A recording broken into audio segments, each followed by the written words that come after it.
کوئی بھی کام کرتے وقت آپ اللہ کی رحمت اور اللہ کے فضل کی درخواست کریں اللہ سے، پھر کام کریں۔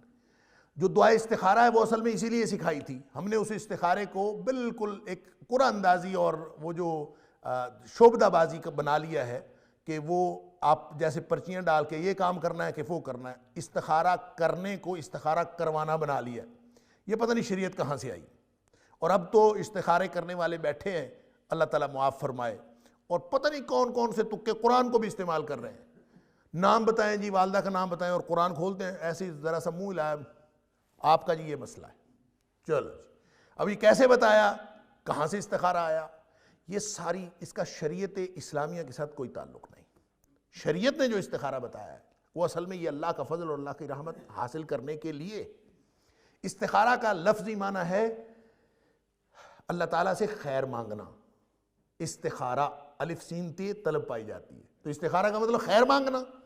آپ نے کام کرنا ہے، پتہ نہیں یہ کام صحیح ہے یا غلط ہے، آپ کام کرنے سے پہلے اللہ سے خیر مانگتے ہیں کہ اللہ یہ میں کام کرنے جا رہا ہوں، مجھے پتہ نہیں ہے میں کیسے کروں کہ نہ کروں۔ تو ان کنت تعلم ان ھذا الامر خیر لی فی دینی، آپ ذرا اس کے دعا کے الفاظ پر غور تو فرمائیں۔ سبحان اللہ، اللہم انی استخیرک بعلمک واستقدرک بقدرتک واسألک من فضلک العظیم، یہ ہے اللہ کا فضل۔ میں اللہ تیرا فضل مانگتا ہوں، میں کام کرنے جا رہا ہوں، میں تیرا فضل مانگتا ہوں۔ اللہ کا فضل نہ ہو آدمی یقیناً گمراہ ہو جاتا ہے۔ لہٰذا اللہ تعالیٰ کی، اللہ کے رسول صلی اللہ علیہ وسلم، میں نے عرض کیا کہ یہ بات ذہن سے محو نہیں ہونی چاہیے کہ اس کے اولین مخاطبین کون ہیں؟ نبی پاک صلی اللہ علیہ وسلم اور صحابہ کرام۔ ان کو جب کہا جا رہا ہے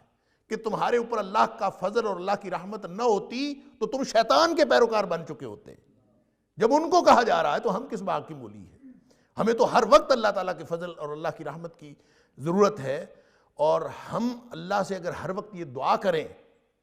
کہ یا اللہ تو اپنا فضل عطا کر، اور اس کے دعا کرنے کا طریقہ ہر شخص اپنا استعمال کر سکتا ہے، لیکن جب کوئی بہت اہم معاملہ درپیش ہو تو پھر دعا استخارہ مانگنی چاہیے۔ اور نبی پاک صلی اللہ علیہ وسلم نے اسی لیے یہ دعا سکھائی ہے اسپیسیفکلی، اور آپ نے فرمایا کہ جب بھی کوئی معاملہ اہم معاملہ درپیش ہو تو یہ دعا اس طرح کر لیا کہ 2 رکعت نماز پڑھیں، اور نماز پڑھنے کے بعد آپ ہاتھ اٹھا کے دعا کریں، اور دعا کرنے کا طریقہ سب کو معلوم ہے کہ سب سے پہلے اللہ کی تعریف بیان کرتے ہیں، اس کے بعد درود شریف پڑھتے ہیں، اس کے بعد دعا پڑھتے ہیں، اللہم انی استخیرک بعلمک، اللہ میں خیر مانگتا ہوں، بھلائی مانگتا ہوں تیرے علم کے ساتھ، واستقدرک بقدرتک، اللہ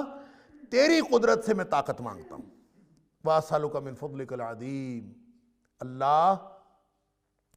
تیرا جو عظیم فضل ہے میں اس کا سوال کرتا ہوں۔ اللہ اکبر، فَإِنَّكَ تَقْدِرُ وَلَا أَقْدِرُ وَتَعْلَمُ وَلَا أَعْلَمُ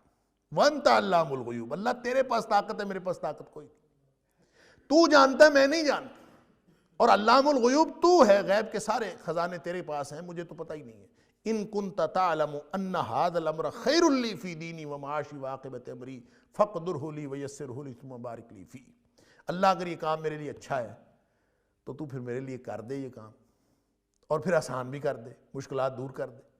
ثم بارک لی فی، پھر اس میں برکت بھی ڈال دے۔ اللہ تعالیٰ سے بات ہو گئی ہے، ٹھیک ہے۔ وَإِن كُنْتَ تَعْلَمُ أَنَّ هَذَا الْأَمْرَ شَرٌّ لِّي فِي دِينِي وَمَعَاشِي وَعَاقِبَةِ أَمْرِي، اگر اللہ یہ کام میرے لیے، میری زندگی کے لیے، میری آخرت کے لیے اچھا نہیں ہے، فَاصْرِفْ عَنِّي وَاصْرِفْنِي عَنْهُ، اللہ پھر اس کام سے تو مجھے بچا لے اور اس کام کو مجھ سے بچا لے۔ وَاقْدُرْ لِيَ الْخَيْرَ حَيْثُ كَانَ ثُمَّ أَرْضِنِي بِهِ، اور میرے لیے وہ کام کر جو میرے لیے بہتر ہو، وہ جہاں کہیں بھی ہے، پھر اس پر میرے اوپر راضی ہو جا۔ تو کسی بھی کام کرنے سے پہلے جب آپ یہ دعا استخارہ پڑھ لیتے ہیں تو یہ اصل میں اپنے کام کو اللہ کے سپرد کرنے اور اللہ سے فضل اور رحمت حاصل کرنے کا ذریعہ ہے۔ ہم نے اس کو ایک شعبدہ بازی بنا لی اور بالکل ایک حساب کتاب لگانے کا ایک سسٹم بنا لیا ہے، اور لوگ عجیب و غریب استخارہ آن لائن اور بی بی آن لائن اور بابا آن لائن اور اماں آن لائن اور پتہ نہیں عجیب و غریب، یہ پتہ نہیں کہاں سے شریعت آئی ہے۔ یہ سارا کا سارا ہندو جوگیوں اور جو دور جاہلیت کے عراف اور کاہنوں والا کام ہے، شریعت اسلامیہ کا اس کے ساتھ کوئی تعلق نہیں۔ اللہ سے